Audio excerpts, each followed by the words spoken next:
Halo kawan-kawan, Bapak Ibu semuanya, jumpa lagi dengan channel duniadesa.com. Kali ini tayangannya tentang buku petunjuk teknis operasional perencanaan keuangan desa. Nanti file buku ini akan saya taruh linknya di deskripsi di bawah judul. Klik saja judulnya. Saat video ini tayang nanti akan keluar link di bawahnya untuk download. Silakan untuk di-download, untuk dipedomani. Ini tentang petunjuk teknis operasional perencanaan keuangan desa.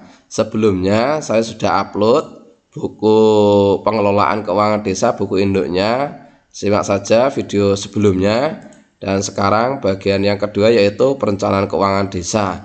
Yang belum subscribe, klik tombol subscribe supaya informasi berikutnya dapat pemberitahuan.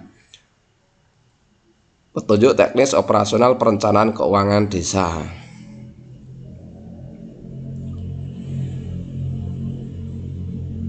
Ini dikeluarkan Dirjen Bina Pemerintah Desa oleh Dr. Yusharto Huntoyungo MPD pada bulan Oktober 2021. Isinya yaitu tentang perencanaan pembangunan desa.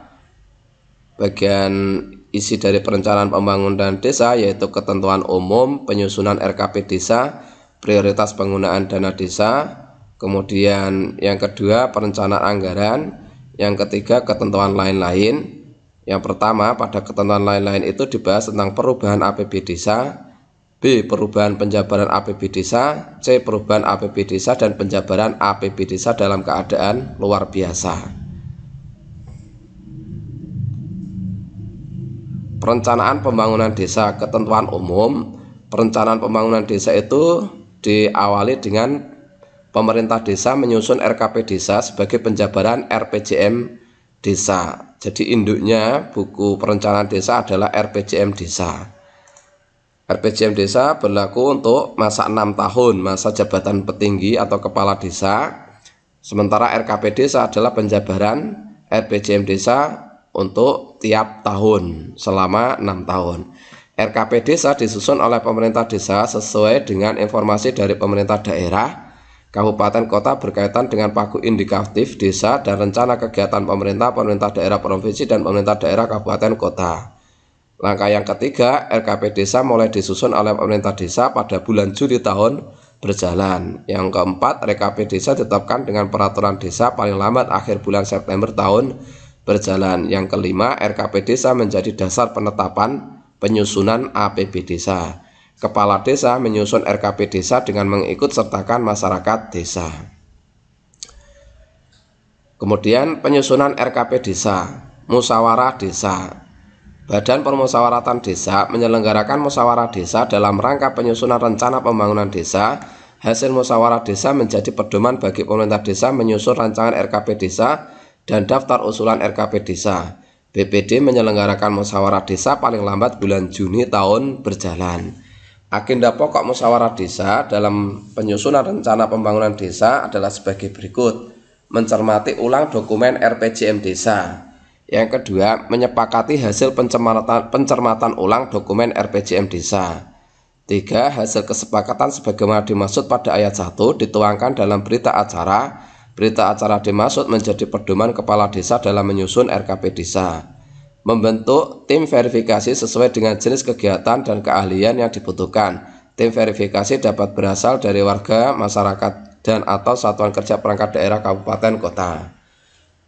Nah, yang berikutnya adalah pembentukan tim penyusun RKP desa. Paling lambat bulan Juni tahun berjalan, kepala desa membentuk tim penyusun RKP desa dengan desa yang berjumlah paling sedikit sebanyak 11 orang, terdiri dari sekretaris desa, kepala desa selaku pembina, sekretaris desa selaku ketua, ketua LPM selaku sekretaris atau anggota, perangkat desa, lembaga pemberdayaan masyarakat desa, kader pemberdayaan masyarakat desa, dan unsur masyarakat. Tim penyusun mengikut sertakan perempuan.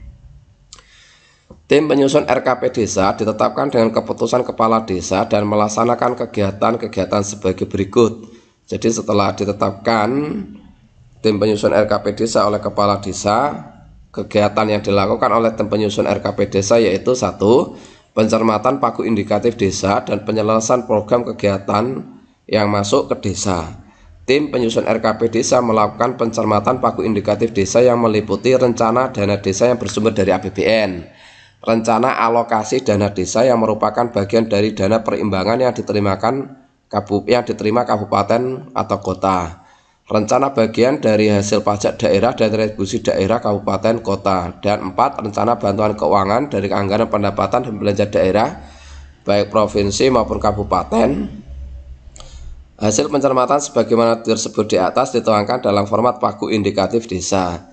Tim penyusun RKP Desa juga melakukan penyelarasan rencana program atau kegiatan yang masuk ke desa yang meliputi rencana kerja pemerintah kabupaten atau kota, rencana program dan kegiatan pemerintah daerah provinsi dan pemerintah daerah kabupaten atau kota, hasil penjaringan aspirasi masyarakat oleh Dewan Perwakilan Rakyat daerah kabupaten kota. Hasil penjelasan sebagaimana dimaksud pada ayat 2 dituangkan ke dalam format kegiatan pembangunan yang masuk ke desa. Nah, apabila dalam hal informasi pagu indikatif belum diterima desa, maka tim menyusun RKP Desa menggunakan pagu tahun sebelumnya sebagai dasar untuk menyusun rencana pembangunan berskala lokal desa. Ini juga ada tahapan dan pedoman penyusunan rancangan RKP Desa.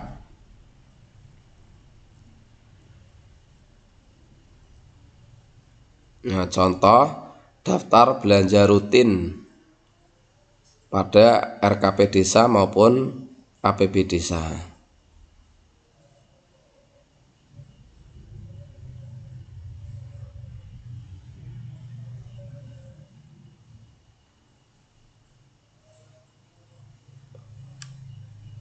Nah, penyusunan RKP Desa itu dilampiri 1. Proposal teknis beserta gambar rencana prasarana.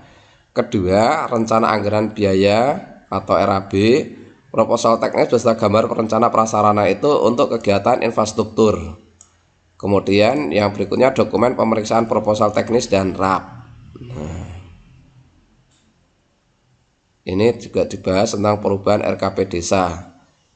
RKP Desa dapat diubah dalam hal terjadi peristiwa khusus seperti bencana alam, krisis politik, krisis ekonomi, dan atau kerusuhan sosial yang berkepanjangan, atau terdapat perubahan mendasar atas kebijakan pemerintah daerah, provinsi, dan atau pemerintah daerah, kabupaten, kota. Dalam hal terjadi perubahan RKP Desa dikarenakan terjadi peristiwa khusus, kepala desa melaksanakan kegiatan sebagai berikut. 1. Berkoordinasi dengan pemerintah kabupaten kota yang mempunyai kewenangan terkait dengan kejadian khusus. 2. Mengkaji ulang kegiatan pembangunan dalam RKP Desa yang terkena dampak terjadinya peristiwa khusus. 3. Menyusun rancangan kegiatan yang disertai rencana kegiatan dan RAB. 4. Menyusun rancangan RKP Desa perubahan. Dalam hal terjadi perubahan RKP Desa dikarenakan perubahan mendasar atas kebijakan, kepala desa melaksanakan kegiatan sebagai berikut. 1. Mengumpulkan dokumen perubahan mendasar atas kebijakan pemerintah daerah provinsi dan atau pemerintah daerah kabupaten kota. 2. Mengkaji ulang kegiatan pembangunan dalam RKP Desa yang terkena dampak terjadinya perubahan mendasar atas kebijakan pemerintah daerah provinsi dan atau pemerintah daerah kabupaten kota. 3. Menyusun rancangan kegiatan yang disertai rencana kegiatan dan RAB dan menyusun rancangan RKP Desa perubahan.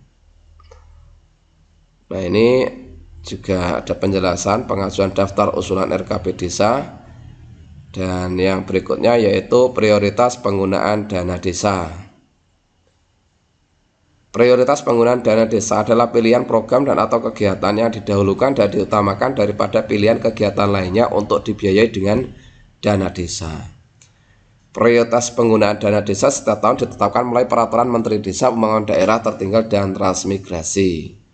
Pengaturan prioritas penggunaan dana desa menjadi acuan pemerintah desa dalam menetapkan prioritas penggunaan dana desa dalam kegiatan perencanaan pembangunan desa. Dengan adanya pengaturan prioritas penggunaan dana desa, maka pada proses perencanaan pembangunan desa yang menghasilkan dokumen RKP Desa, perlu adanya sinkronisasi dokumen guna memudahkan dalam proses penyusunan perencanaan anggaran. Nah, ini dasar pelaksanaan sinkronisasi. Proses sinkronisasi dilakukan sesuai dengan kewenangan pengaturan. Ini pasal 106 Peraturan Pemerintah Nomor 47 Tahun 2015 tentang pelaksanaan Undang-Undang Desa. kemudian ada PP nomor 60, kemudian PP 21, kemudian regulasi-regulasi yang lainnya. Ini contoh format RKP desa, tapi ini yang tertuang di dalam Permendagri ya. Kalau yang tertuang di dalam Permen Desa di sini ada mendukung SDGs. Oke, kawan-kawan, Bapak Ibu semuanya, untuk sementara sampai di sini dulu tentang perencanaan keuangan desa juknisnya. Nanti berikutnya akan saya sajikan lagi tentang pelaksanaan kegiatan dan pengelolaan keuangan. Jadi jangan lupa klik tombol subscribe supaya tidak tertinggal informasi berikutnya.